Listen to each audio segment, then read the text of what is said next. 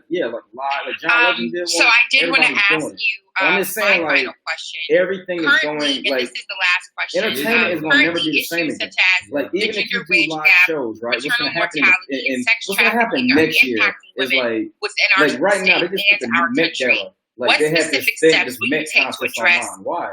Because they can't get $20,000 per person to go to Met right now. You know, one of the basic concepts of this country is foundational principles that all people are created equal. So like just now, some of the subjects we've been talking about here tonight with Ahmaud Arbery and just the troubles that we are in.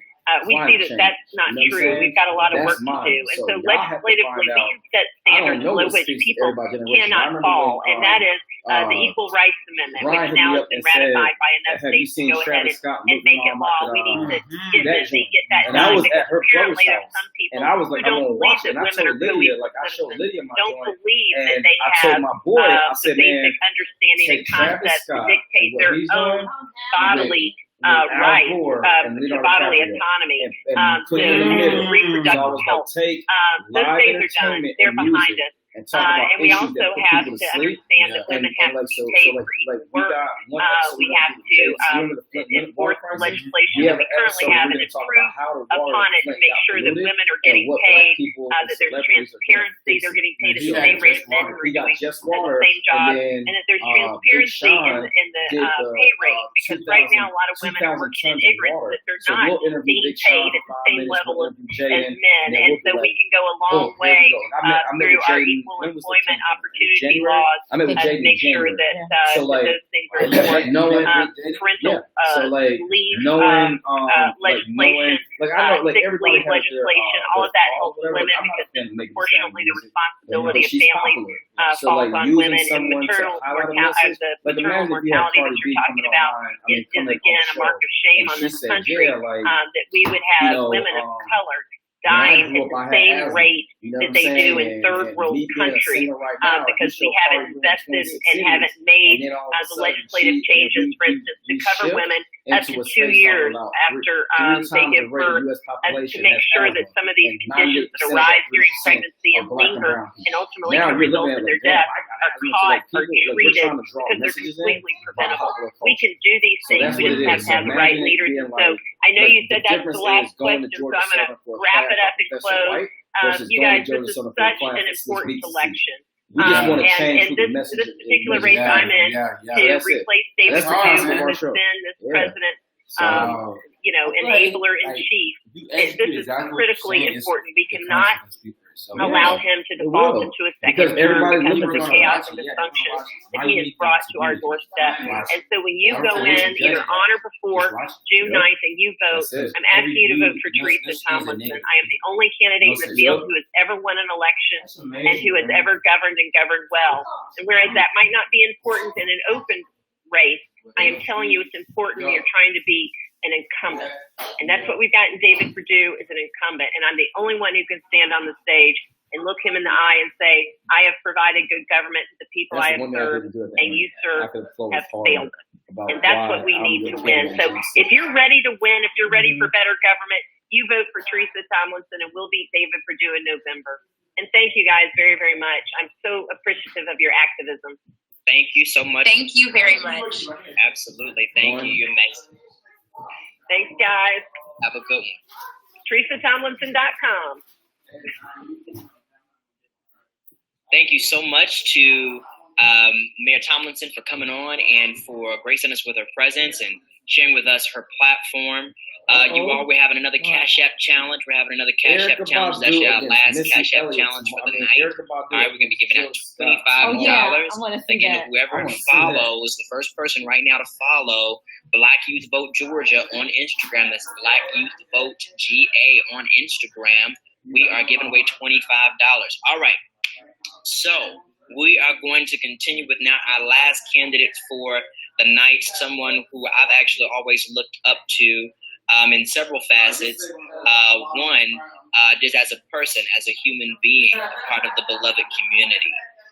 Secondly, as a preacher. as a minister of the gospel, heralding the pulpit of the historic Ebenezer Baptist Church here in Atlanta, Georgia.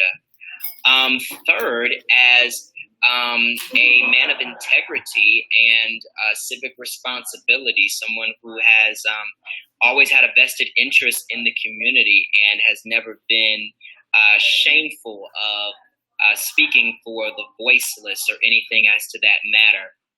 And so we are so happy to have with us our final candidate for the night, Reverend Dr. Raphael Warnock. Dr. Warnock, thank you so much for coming on tonight. You are no stranger to the public space. You're no stranger to politics, or stranger to civics.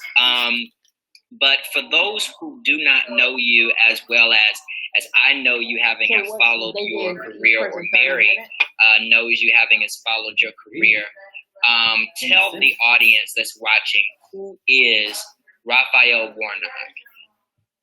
Well, first of all, it's great to be here with you tonight. I'm grateful for the opportunity to talk to Black youth who are engaged in activism and committed to voting. And it's grateful. It's wonderful to have this conversation with you, Reverend Jared Sawyer and Mary Pat Hector. I admire your work. Y'all register to vote. When I look at the two of you, I know that the future is in great hands. So thank you very much. I am honored, as you pointed out, to serve as senior pastor of the Ebenezer Baptist Church. It's a spiritual home of Martin Luther King Jr. We're America's Freedom Church. But long before I came to King's pulpit, I was a kid growing up in Caton Homes housing projects. I'm from Savannah, Georgia. I was born and raised the son of a pastor who was also a small businessman. My dad was a pastor like me. Well, I'm a pastor like he was, but he was also a small businessman who spent most of his days really picking up old junk cars and hauling them to the local steel yard. And that's how he fed his family. He embodied for me hard work, grit, and determination. And with the values that he and my mother instilled in me, I was able to go on to our beloved alma mater, Morehouse College, graduate, go on to receive a PhD degree. And then almost 15 years ago, I became the senior pastor of Ebenezer Baptist Church. I'm running for the United States Senate because it's clear to me that it is harder now for young people growing up in struggling families, as I did, than it was for me all of those years ago. I had a sense of grit, determination, hard work, but somebody gave me a Pell Grant. She's always accusing my children. Gave me a low interest Lydia, stop messing with my boys. That I didn't have to worry about paying back until I received my education. In other words, there were ladders of opportunity. And as I look across the landscape of Georgia, those ladders of opportunity have been torn down.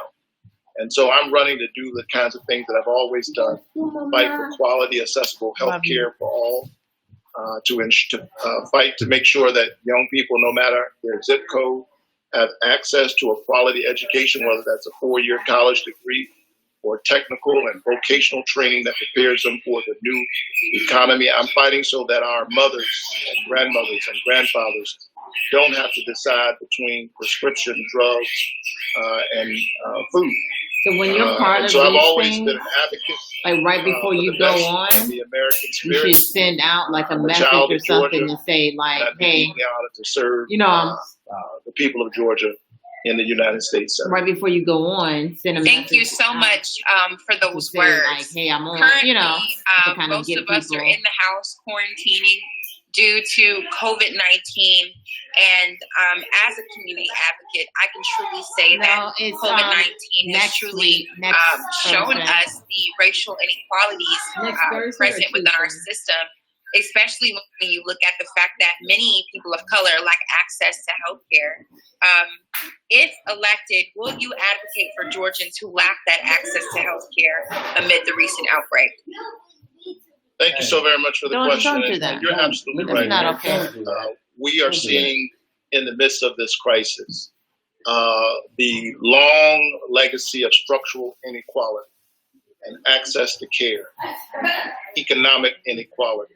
All of those things are real in every time, but they show up in ways that really just punch you in the gut when you're in the midst of a crisis like this. So these issues have always been with us. But this crisis moment ought to provide for us an opportunity to ask ourselves again as Georgians, as Americans, what are we for one another? I've been fighting for access to health care my entire career.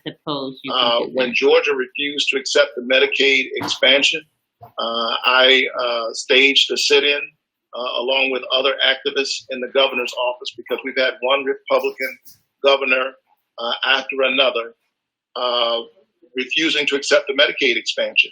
And now we know because of this virus what we should have known all along.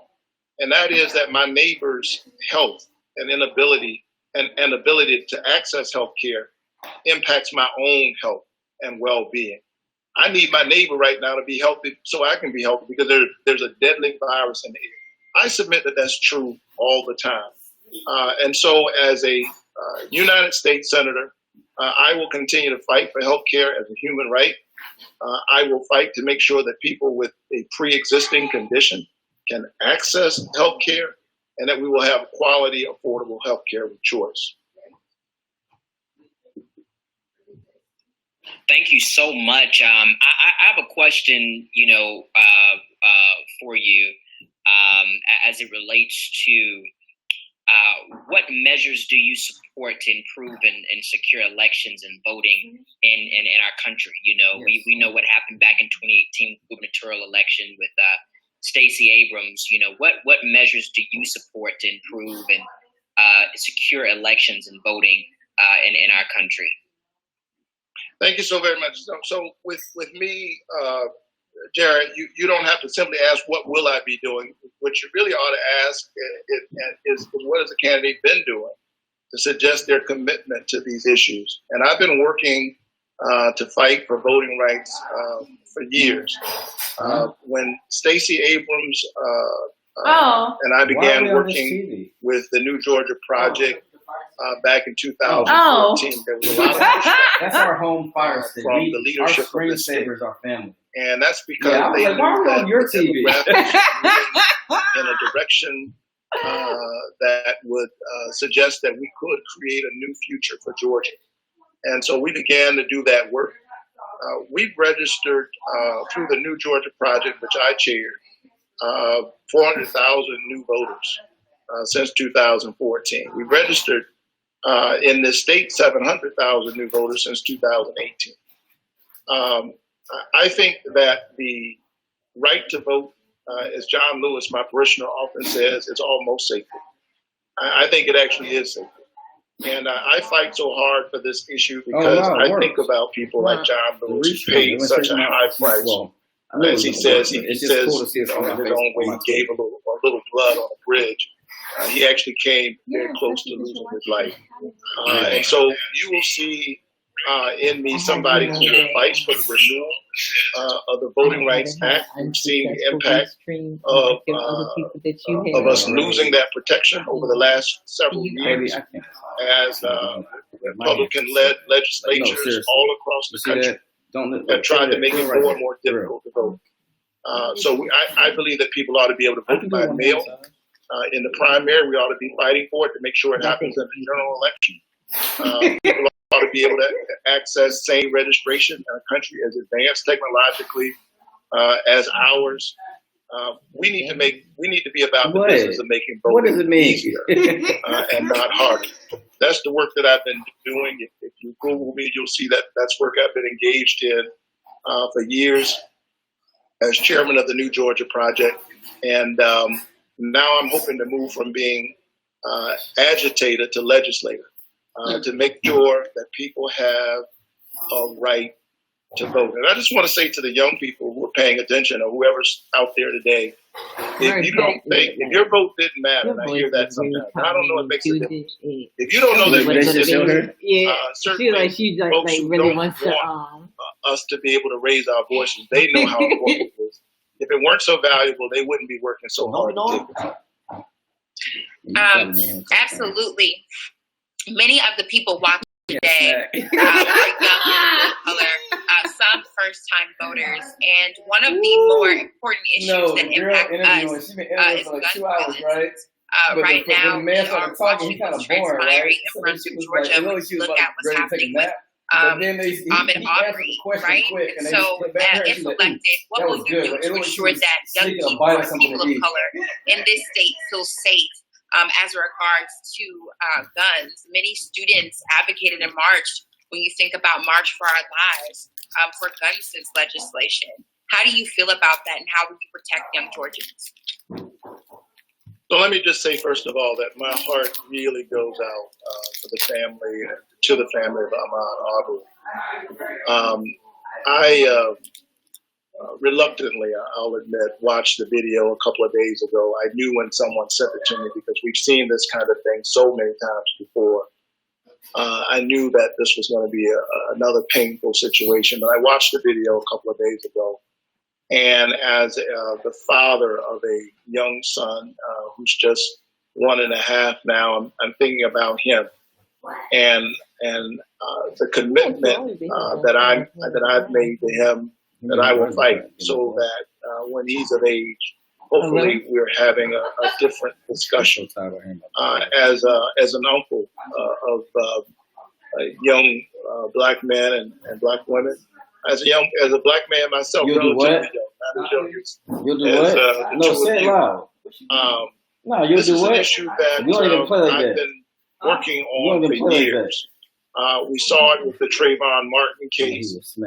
When the Trayvon Martin situation occurred, I led my entire congregation in having a hoodie Sunday hoodie to stand in solidarity with this young man who lost his life so senselessly and in such a violent and awful manner. And we saw that in Brunswick.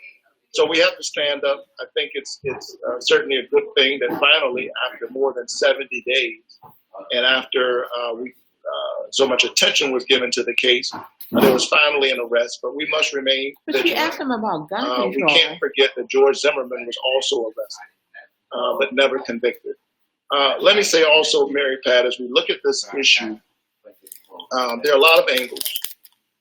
We've got to deal with gun violence in this country. I've been fighting for expanded background checks for years. I've been on record at least since 2013 saying that Congress, the very body that I'm hoping to serve in on the Senate side, should pass universal background checks. We should ban assault weapons. Military-style weapons don't have no place on our streets. And we ought to get rid of these awful stand your ground laws. They encourage just the kind of vigilante violence that we saw on the videotape. And we got to find ways to talk to one another as human beings rather than walking around armed with military weapons, afraid of one another. Are you going to turn something? It seems to me that obviously Ahmaud Arbery's I've been waiting for you to black turn skin something. was seen as a weapon. People who love this country and what it represents at its best ought to stand up and condemn that kind of violence and point the way forward. It's way past time. I packed that. Thank you. Gun control in this country. Thank you so much, Dr. Warnock. I want to take a short pivot, going from policy to morality in politics that we don't oftentimes see. We can probably even say don't see in most local politics, definitely not nationally at this particular moment. Washington is often referred to as a cesspool. What do you feel that you bring as a pastor into politics? Thank you so very much for the question. I do get asked from time to time, why would a pastor want to go into such a messy situation as politics. Well, I think that when religion is real, when faith is relevant, it gets engaged in the real world. For me, my work as a minister has never ended at the church door. That's where it actually begins. My real work doesn't start with the call to worship. It starts with the benediction. What I say on Sunday like one morning, of them people that get a beard that don't have no business getting a beard. The things that I claim on don't Sunday. He look like? No, he look like my commitment to those who live on margins, Monday through Saturday. So that is he does look like the mayor from. And I think that as you look at the landscape of this, we are so he look like under that face. The he probably look 20. Who are charged, who have no vision, and so they engage in the rhetoric of division. We need moral voices in the Congress, not just preachers, but people of conscience. We need folk who are driven by the North Star of what is right to lead. And so I think that Washington has had enough career politicians and corporate elitists who operate in political back rooms and corporate boardrooms, and too often you can't tell one from the other.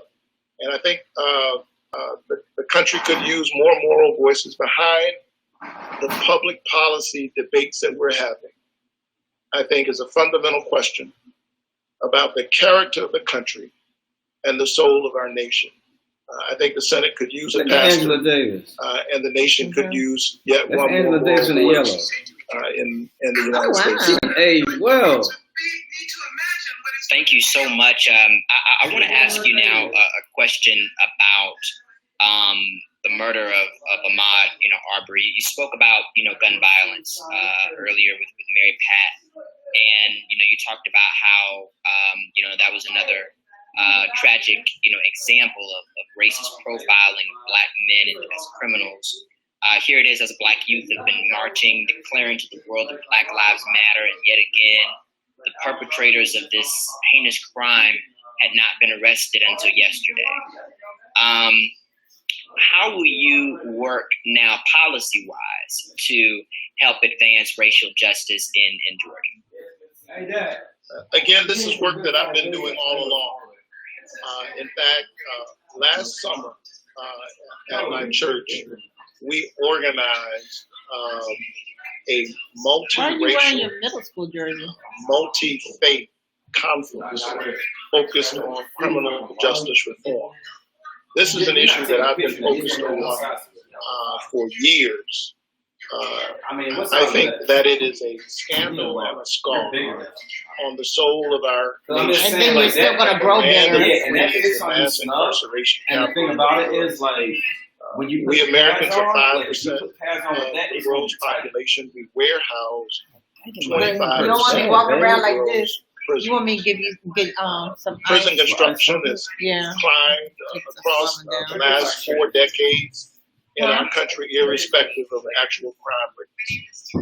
And so I've been focused on this issue for years. There are several public policy angles that one could lift up, but I'll just mention a couple. One, we need bail reform in this country. People who have not been convicted of a crime should not be sitting in a prison week after week, month after month, as Khalif Browder sadly did on Rikers Island in New York, and later even after he got out. And he was there accused of stealing a backpack, and because he wouldn't confess, he stayed there, and eventually he got out. But the demons of this horrific and traumatic experience finally caught up to him, and he took his own life. But we need bail reform in this country and in this state. It's something my church has worked on. In fact, we've raised offerings and bailed poor people out of jail who were there only because they couldn't afford to bail. We need to address the fact that there are Georgians, there are Americans in this country who have a record without having a record. And what I mean by that is that there are lots of people today who just have an arrest record. They've never been convicted of anything, but they can't get an apartment. They have problems getting housing. They can't get a job because they have an arrest record.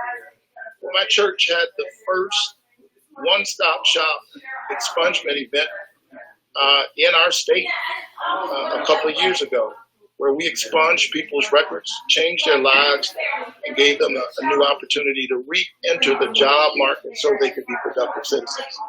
As a United States Senator, I'd be able to translate my activism into legislation and bring it to scale so that we can give people access to citizenship, the citizenship that they deserve. As a pastor, I believe in redemption. And I don't think that there is a contradiction between public safety and redemption. In fact, when we give people the ability, even after they've served their time, to re-enter the society, to have a sense of human dignity, to be able to get a job, then we actually improve public safety.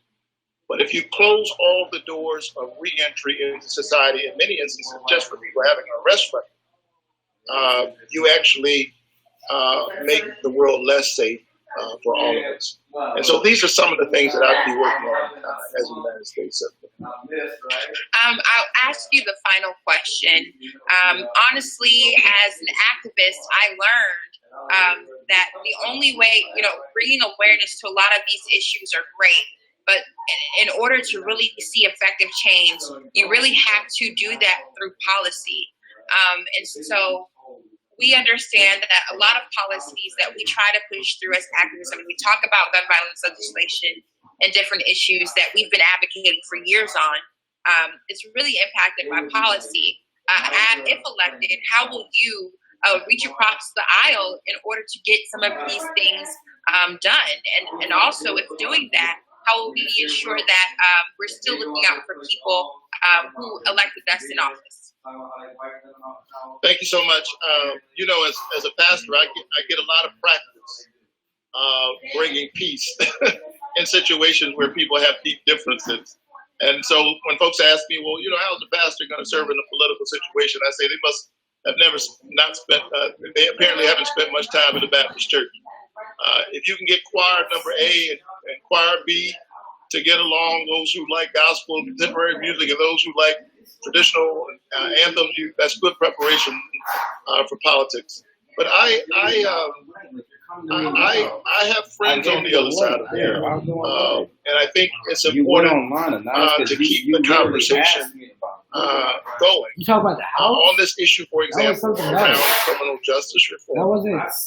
There is agreement, at least in principle, on the left and on the right, on Democrats and Republicans, that our current criminal justice system, as we know it, is unsustainable. But there is resistance. So I'm not naive about the pushback and the folks who are invested in the current system.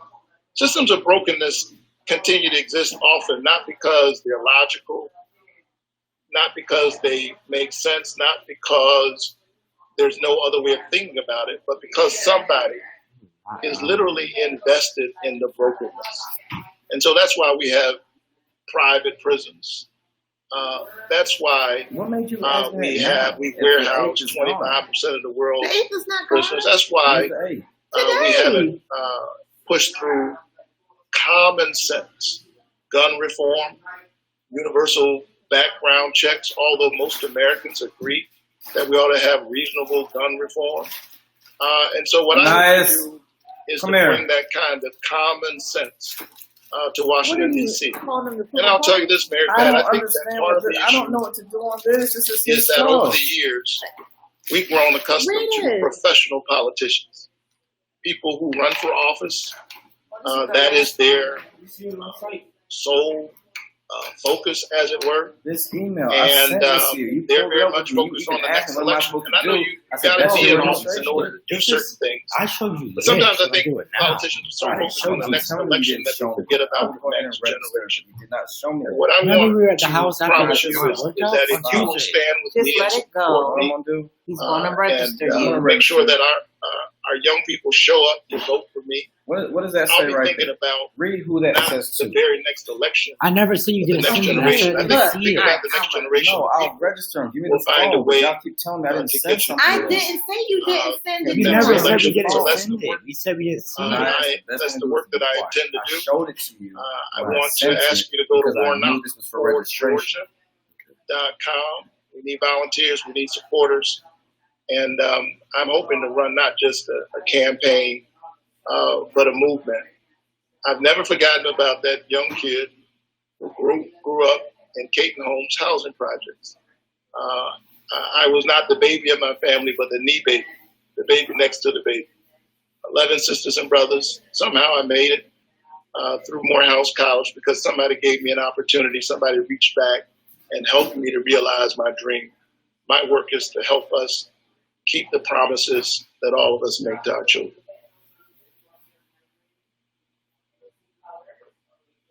Jared, you have to unmute. I just realized it. Thank you so much, Dr. Warnock, for taking the time out of your busy schedule on this campaign trail and gracing our presence today and sharing your platform with our audience. We thank you so very much. You all, we want to make sure that you all do understand that there are 2 seats up for grabs in the U.S. Senate for the state of Georgia. 2 seats, 2 separate elections. There's the seat that David Perdue currently holds, and then there's the seat where there's the special election that is being held between the appointed current senator and the upcoming Kelly Loeffler appointed by yes, absolutely. And so we want to make sure for stock trades. Yes, most famous for stock trades. Yes, we want to make sure that everyone does know that Dr. Warnock's election will be held in November. That's right. Dr. Warnock's election will be held in November. So thank you so much, Reverend Warnock, for joining us tonight. For those still watching, a lot of people thought that me and Jared were absolutely insane for having a town hall forum that would literally go on for almost 3 hours. But I can truly say that the people watching have been consistent and have sat there and been with us for 3 hours. We really, really appreciate it. As regards for voting, there are some things that I do want to mention before we conclude for tonight. Early voting begins on May 11th, okay? Early voting begins on May 11th. And so you do have more than enough time to get out there and go and vote if you feel the need or feel like it is necessary. Many Georgians did receive their absentee ballots via mail. However, if you did not receive your, early voting is May the 18th. If you did not receive your absentee ballots via mail, we are asking you to go online and request those absentee ballots. You can submit your absentee ballot either via mail or you can take a picture of it. There's an email address on your absentee ballot, and you can send out that absentee ballot via email. It's just that easy. There's literally no excuses for us to request our absentee ballots. You have until June the 7th to receive or request an absentee ballot, okay? So please do that. Again, if you would like to fill out your absentee ballot, but you're not comfortable with emailing it in, there are different physical drop boxes actually in the state of Georgia that you can drop them off at. Please visit your county board of registrar to find out where your drop box is. I'm not sure if there's any other information that I need to give you all. Yes, you can still register to vote for this upcoming election, but the deadline for you to register to vote for this election is May the 11th. And so please, if you know any young people who are not registered, please tell them that it's not too late.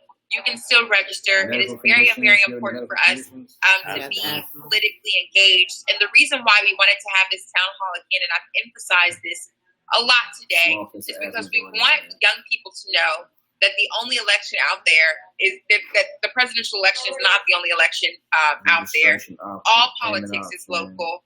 It's important for you to vote for Senate. It's important for you to vote for Public Service Commission. It's important for you to vote for your district attorney and other elections that a lot of people don't really pay attention to. And so thank you so much. I do, again, want to give a huge shout out to our partners for this evening, LIFT, the Black Women's Roundtable, the National Coalition on Black Civic Participation, the Georgia Coalition for the People's Agenda, HBCU Green Fund, Youth Power Purpose, Thinking Twice. Jared, I'm not sure if I've missed anyone else. Please let me know if I have. No, I think you covered everybody. Let's make sure that we all stay connected as we close out at this 9 o'clock hour. Follow us on Instagram at Black Youth Vote, and follow me and Mary as well on Instagram. I'm at Preach Jared, and Mary is at Mary Pat Hector. All righty, so let's stay connected. I pray God's blessings upon all of your life. I want to thank all the candidates for coming on, and let's have an awesome rest of the year. Bye. Bye-bye, everybody.